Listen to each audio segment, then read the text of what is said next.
Hello, my happy crumpers, and welcome back to Happy Crumpin' Wargaming. I am thrilled to present to you set combinations, the Tyranidining. So basically, Tyranids just got a massive glow up in the latest data patch, and I kind of wanted to go through some of the new combinations, some of the new units, and some of the new ways that you can bring your evil psychic space bugs to the battle table so that you can crush your opponents. So one of the just real quick thing to touch bases with here is that I think Tyranids, with all of these upgrades and all these balances that we're about to go over, they're probably a little bit overtuned. So they're probably a little bit better than what armies are supposed to be, but it's not really that big a deal in my opinion, because you're still going to be able to play against them.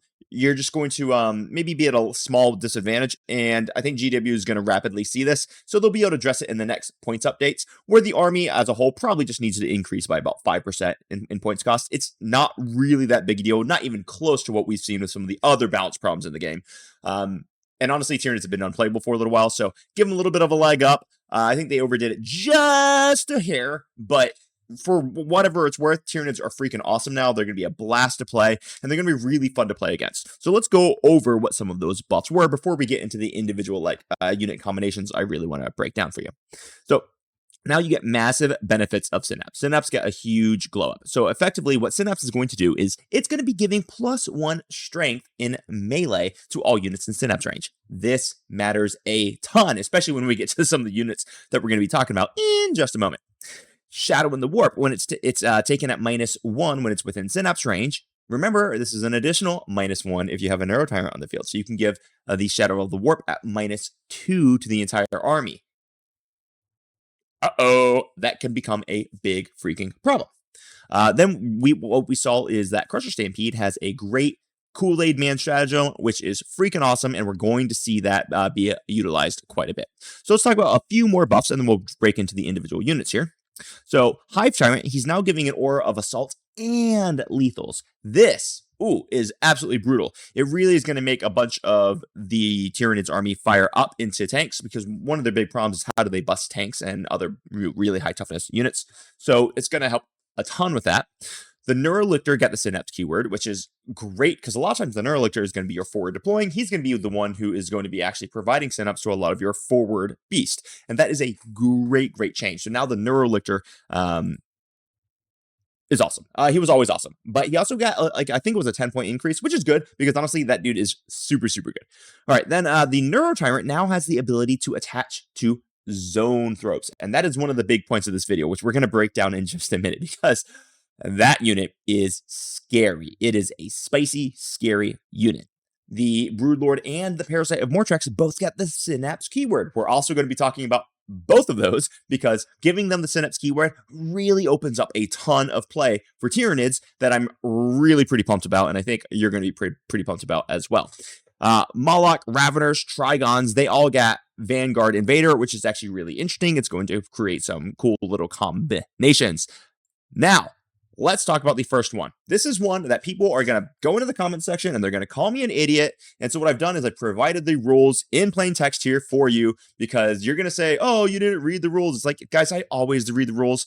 I get pretty much everything right. Okay, I'm going to miss a rule here and there. Everyone's human. But no, this is correct.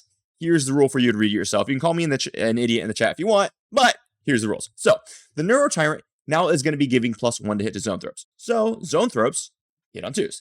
That's awesome. Now, Big Guns Never Tire, which is the ability which allows monsters and vehicles to shoot in melee, is worded such that it applies to the monster units. So now that Zoanthropes are attached to the Neurothrope, or the Neurotyrant, sorry, what happens is the Zoanthropes don't have the monster keyword themselves, but the unit has the monster keyword, and Big Guns Never Tire applies to the monster unit. So Zoanthropes will now get to shoot even when they're tagged in melee. This is a big deal for Zoanthropes. It really increases their damage output and makes them much more challenging to actually deal with. Now, the next part of the Big Guns Never Tire, once again, the words are literally right here. You can go read it in the core rules if you don't trust my picture. It's not photoshopped, I promise. Even models, even more so. Here's the deal. The -1 to hit penalty, which applies to Big Guns Never Tire, only applies to monster models. So the Zoanthropes, which get to benefit from Big Guns Never Tire, because Big Guns Never Tire allows you to shoot while you're in melee, If you're a monster unit or vehicle unit, they don't take the -1 to hit penalty that monsters and vehicles would, because the -1 to hit penalty only applies to monster and vehicle models. So the Zoanthropes get to shoot in melee without the -1 to hit, meaning they're always going to be hitting on 2s, unless you have a further -1 modifier. That means they're always going to be accurate.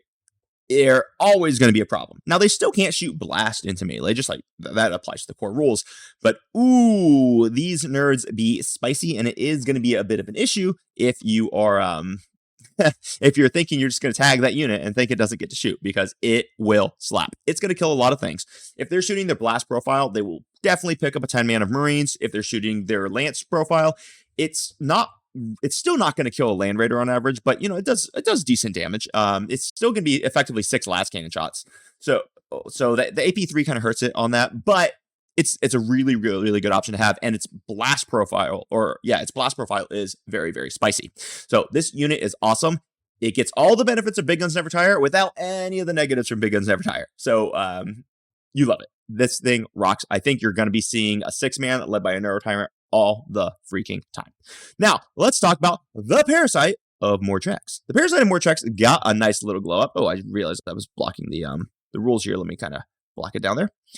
This guy gives us a very, very interesting and super, super cool ability. Now, you can probably run him anywhere you want, but since now that he has Synapse, he can really be the ideal bearer of the Dirge Heart of Karis enhancements. And this is in the Synaptic Nexus detachment. So what does this do? Oops, sorry, hit the microphone. So what does this do?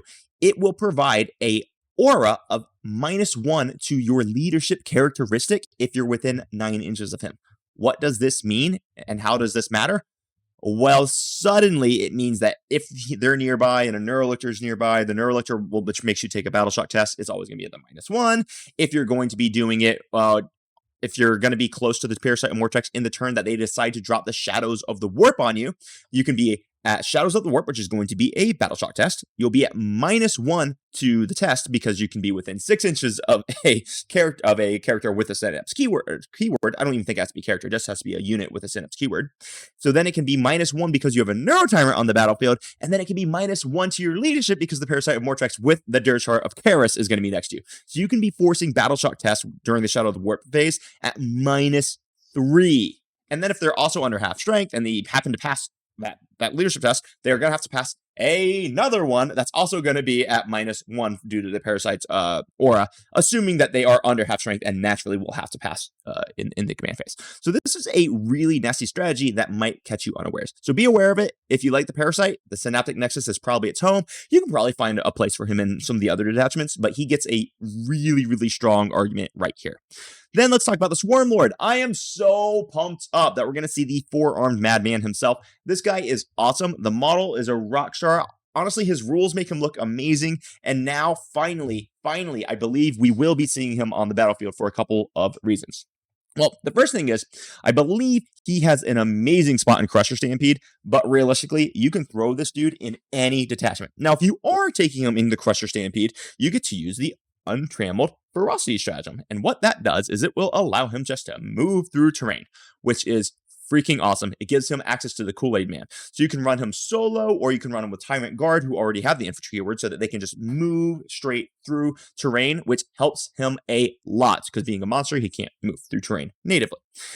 Now, he is by far, and by far, I mean the tankiest Vect style unit in the game. And if you don't know what I mean by Vect, what I mean is that is the old ability that would allow you to make a stratagem cost 1 CP more for the rest of the game.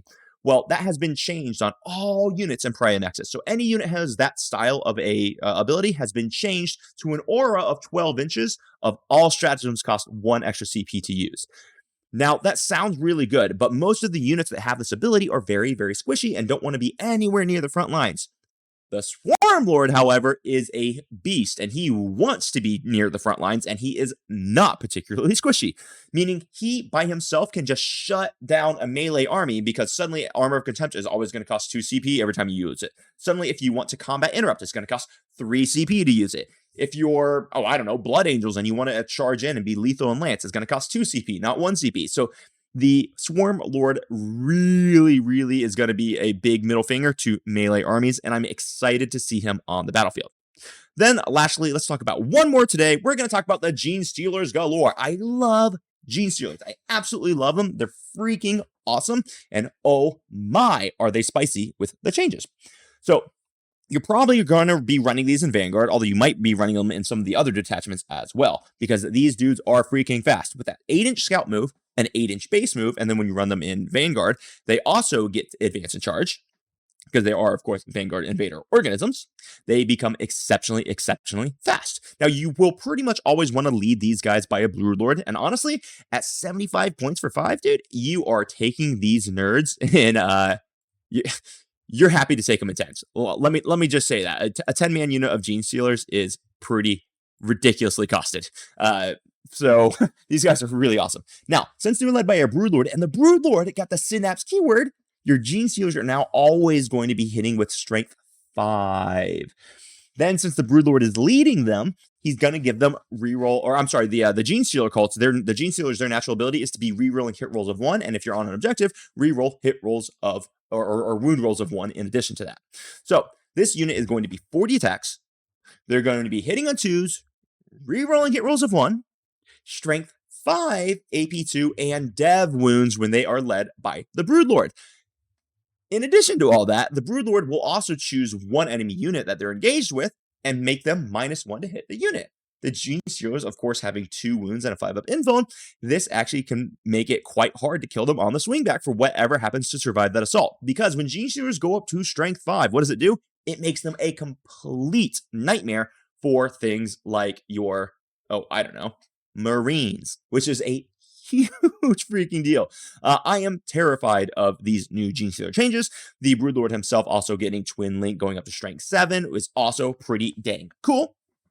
This makes them a nightmare to Marine bodies and to light vehicles, because suddenly going up to Strength 5 means that if you're going into vehicles that are T8 or T9, you're winning them on 5s, not 6s, which, oh my goodness, does that actually matter?